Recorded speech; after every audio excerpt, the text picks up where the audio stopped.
Everton post-match press conference sound check. 1, 2, 3, 4, 5. 1, 2, 3, 4, 5.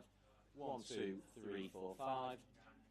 Everton post-match press conference. 1, 2, 3, 4, 5. Everyone happy? Happy, Jeff? Great, perfect.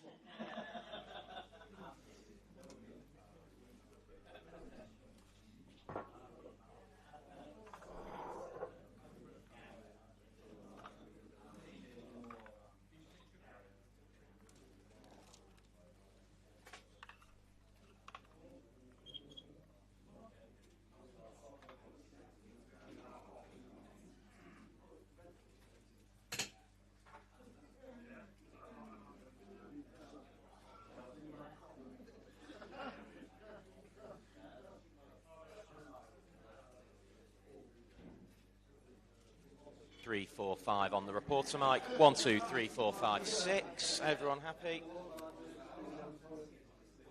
1, 2, 3, 4, 5. We've got someone coming in to me on Monday. Did you say this was a bit too loud, this one? I'll see if I can.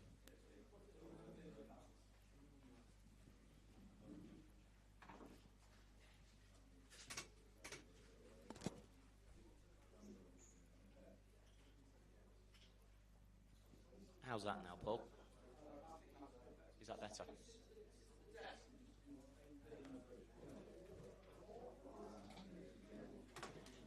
Everton post-match press conference. 1, 2, 3, 4, 5.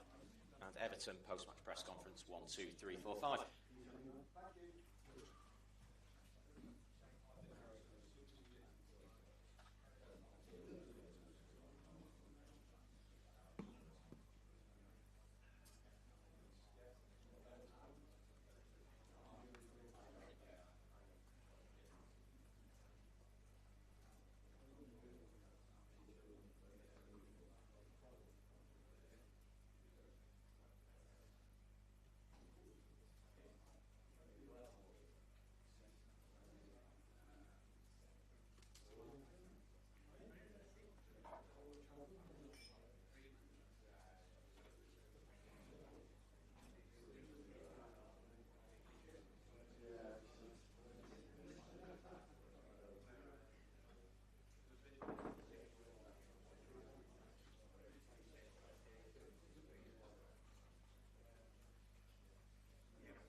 Hi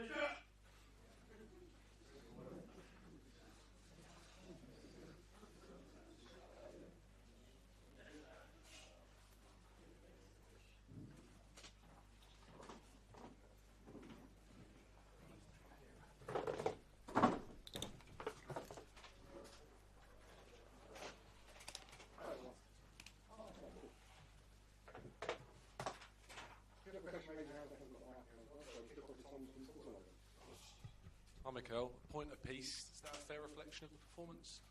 I think we deserve more, but that's what we got at the end. A really tough place to come. What they do it really well. Constantly putting the balls, there's no balls into the last line, dealing with direct play and second actions. I think we haven't conceded anything in the game, which was really positive. We were 1-0 up, have some big opportunities. Running into spaces, we didn't finalize the action. Second half, we started great. They started good, started to dominate the game. They're going to be more aggressive, we'll have more spaces.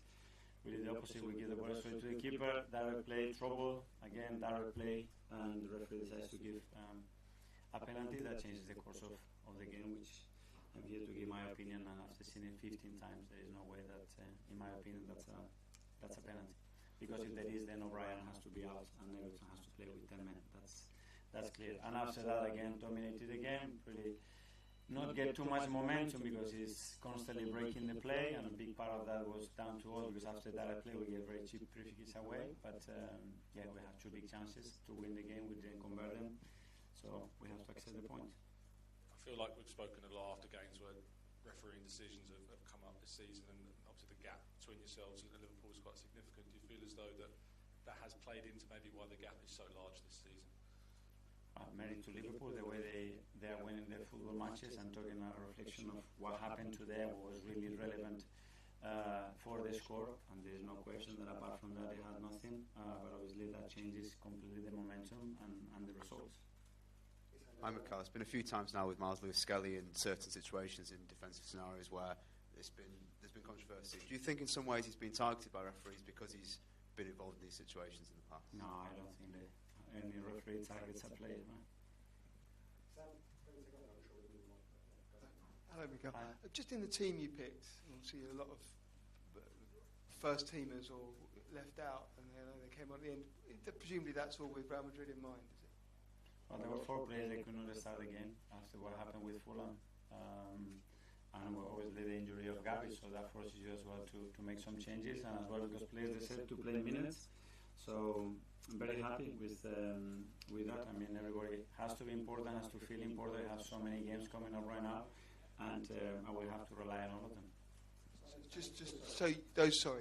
So those players weren't. It wasn't a case of thinking, well, we've got a massive game on Tuesday. With others might be, but not for what was happening on Tuesday, but because some of them they haven't trained, they haven't had the opportunity to start the game. He's obviously had 2 games off the bench now. Do you feel like he's in a position that he could start on Tuesday? Well, he's in a much better place. Obviously, we have built that up. He played 30 minutes. Today he's played 49, a little bit less because we whistled before we end of the game. And after that, he will be in a much better place.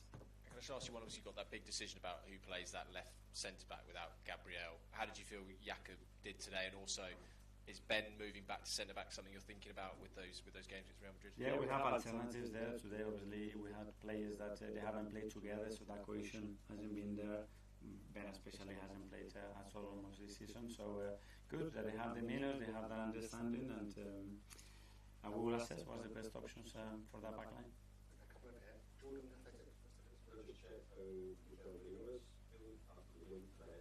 He's fine. I just checked with the doctor. He had a cut, so he was bleeding quite a lot in the first half. Then started again. So, but overall, he wasn't feeling anything. So good.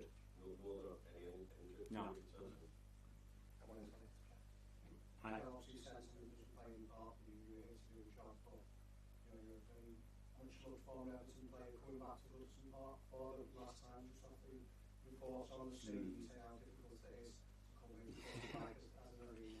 Well, I mean, I think the Premier League has got a reputation all over the world for places like Goodison Park. I think that makes unique the Premier League. So it's going to be very strange. I understand it's the evolution of football, of a football club, but this is very much part of the history of this league. And when you want to describe somebody from abroad, how is the Premier League looks like, it's go to Wilson Park and experience it. And unfortunately, in a few months, we're not going to have that again. Mikel, Everton's gone now. How much excitement, how much anticipation is there among your players now, even on the journey home about Tuesday night? Yeah, I mean, one of the most beautiful games that you can play in football, in the highest European competition against the team that has dominated that competition in the last 20, 25 years. So, yeah, really looking forward to it. And do you just rest now? Is that all you can do?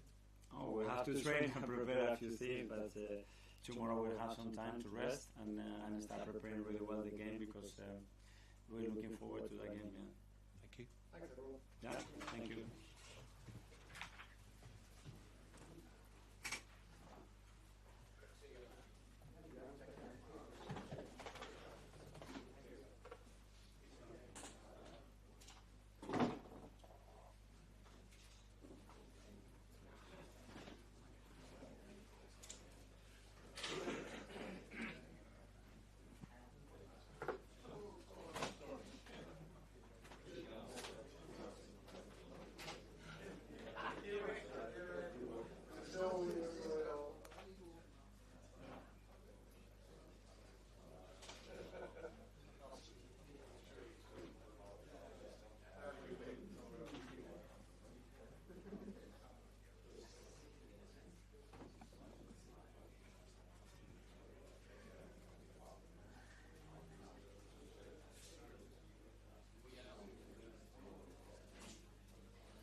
Pete, we'll start with you.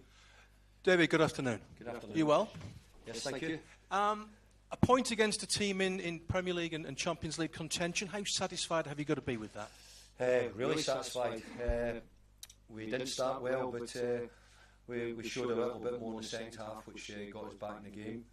But no, it's been a difficult week. Team at the top of the Premier League, team who's second in the league, and I think we've given them both decent games. What have you learnt about your players in those 2 games? Well, probably I'm beginning to understand them a lot more. I think they've got great resilience, the players here. You know, they stick at it, they're very committed. You know, we were all disappointed and angry with each other at half time because we started slowly, sluggishly, and you know, made mistakes which we didn't think we would do. So we sort of tried to sort that out. Tactically, we just made a slight change in how we were going to try and press Arsenal, because we'd found it a struggle in the first half to get the ball off them at times. But we got a bit better in the second half, and great credit, we were able to get a point out of it. 35 points, job nearly done?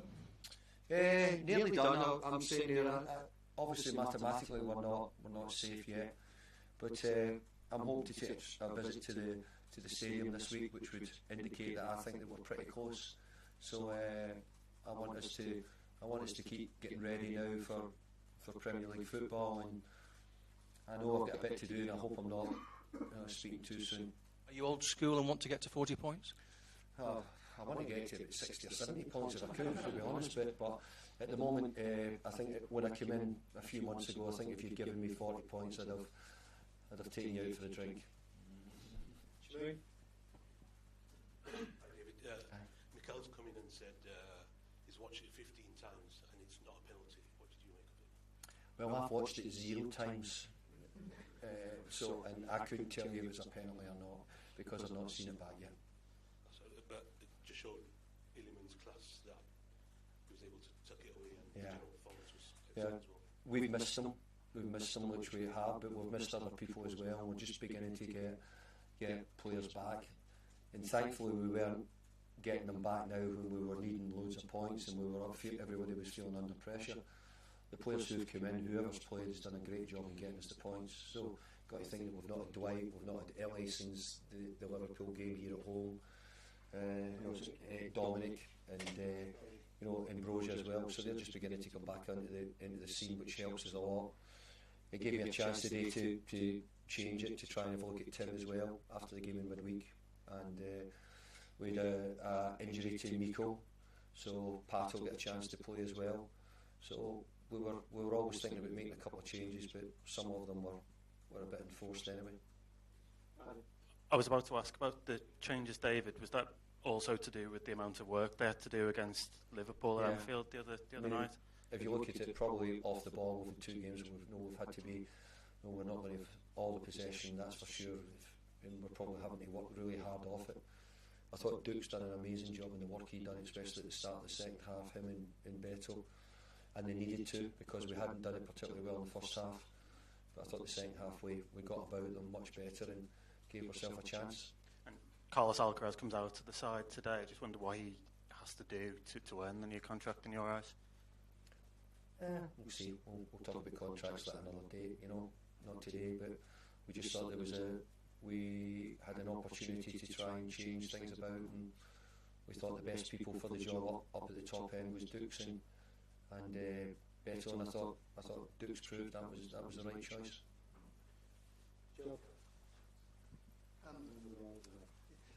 Dwight McNeil made a late cameo as well. How pleased are you to have him back, and much hope he can offer?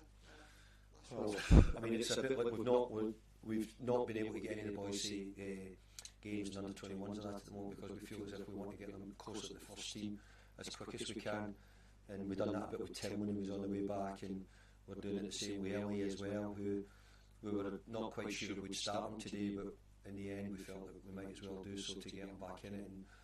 But he pulled up, Pato having near enough his first games, pulled up with cramp in the second half as well. So all those boys are just on their way back, and Ellie's a bit the same, and who was the other one you asked me about? Sorry, did you ask me about that? Sorry?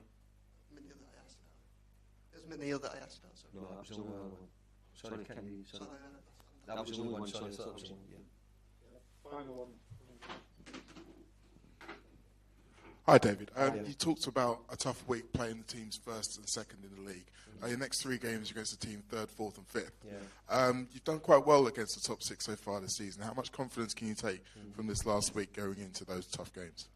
Well, you probably said in my programme, I've actually looked forward to the games to see how we're going to compete. I didn't really like the first half, a lot of the stuff we've done, but I thought generally the 2 games we've tried to show we're resilient, we could stick at it. We've made chances in both games, which before I came in here was probably one of the big things that we said, how are you going to score any goals or how are you going to create any chances. Even today when we didn't play particularly well in the first half, I thought we made 1 or 2 opportunities. So yeah, I'm looking forward to playing the games because I think that I'm happy to find out about all the players and see what they can do. Thanks. Thank you.